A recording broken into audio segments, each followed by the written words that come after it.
72 స్తంభాలతో. ఇది ఫస్ట్ కుందూరు చోళరాజులు, తర్వాత కాకతీయ సామంతులు. ఇక్కడ ఉదయ సముద్రం త్రవ్వించి ఆ నీళ్లు తీసుకొచ్చి రాజులు అభిషేకం చేసేదంట. ఈ గుడికి ఆ గుడికి స్వరంగం ఉందంట. అప్పుడు స్వరంగంలో నుంచి వెళ్ళి తెచ్చేదంట. అదిగా పట్టుకుంటాం. ఇక్కడ వసుదేవుడు అంతటి వాడే గాడికాలు పట్టుకుంటూ మనం ఏంది మన బిసాది ఏంటంట. అయితే ఈ వసుదేవుడు గాడికాళ్ళు ఎందుకు పట్టుకుంటా అంటే కృష్ణుడిని చెరసాల్లో నుంచి సముద్రం దాటిపోతుంటే గాడిద అరుస్తుందంట. పాండవులు యుద్ధం, భీష్ముడు ఒంటికాల మీద తపన చేస్తాడు. ఇదంతా యుద్ధాలు అనమాట, కౌరవులు పాండవులు. ఇక్కడ ఐరావతం ఆయన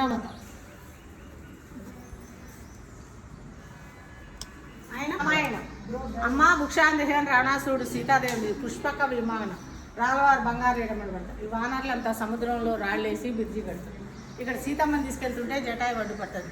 ఇది రావణాసురుడికి కత్తి పెట్టి జటాయి నరికేస్తాడు. రాముడికి లక్ష్మణుడికి పక్షి వచ్చేపోద్ది పలానా కాడ సీతమ్మ. ఇక్కడ ఈ వానర్లంతా. ఇక్కడ సీతమ్మ అశోకవనంలో కూర్చుంటుంది చెట్టు కింద.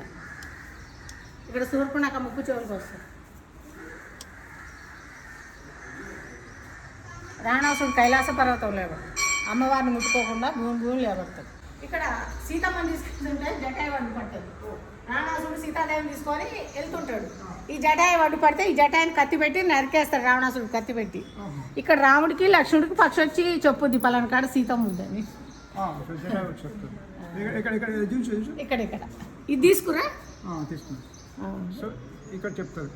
ఇక్కడేమో జటాయి నరికేస్తారు. ఇక్కడ క్షీరసాగర మదనం. ఇక్కడ చుట్టూ అష్టదిక్పాలకులు, వీళ్ళు శివపార్వతులు.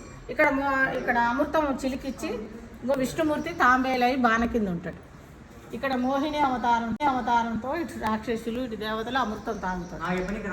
ఇక్కడ మనం మోకాళ్ళు కిందికి వేసి మన మనసులో అనుకోని దండం పెట్టుకుంటే మనసులో అనుకున్న కోరికలు జరుగుతాయి. అమ్మవారు కోపంగా ఉంటే ఆమెను శాంతి పరిస్థేందుకు శివయ్య ఒళ్ళో కూర్చోబెట్టుకుంటాడు. లలిత శాస్త్రంలో ఉంటుందంటే. పేరు ఎందుకు వచ్చిందంటే స్వామివారి చుట్టూ పచ్చలు ఉంటే పచ్చల హారం ఆ డైమండ్లు ముస్లిమ్స్ వాళ్ళు తీసేసింది. తామర పుష్పంలో ఉంటాడు. పుష్పం మీద శివతాండం ఆడతాడు ఆయన. ఇక్కడ ఎలక మీద ఉంటాడు. అక్కడ పుష్పంలో కూర్చుంటాడు తామర పువ్వులో. అక్కడ తామర పువ్వు మీద శివతాండం ఆడతాడు వినాయకుడు.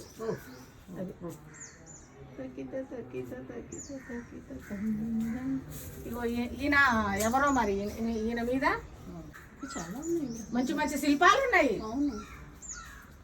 ఇవన్నీ తీసుకుపోతారమ్మా. ఈ కళ్ళు సరి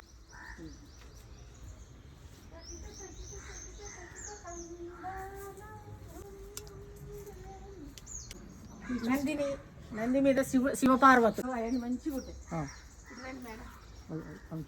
నేను పని చేయబట్టి 15 సంవత్సరాలు మనసులో అనుకున్న కోరికలు ఏ బాధలు వచ్చినా ఏ కష్టాలు వచ్చినా ఆ దేవుడినే నమ్ముకున్నా నేను. ఆయన నా బాధల్లో కొంత తీర్చకున్నా కొంత తీరుస్తుండు.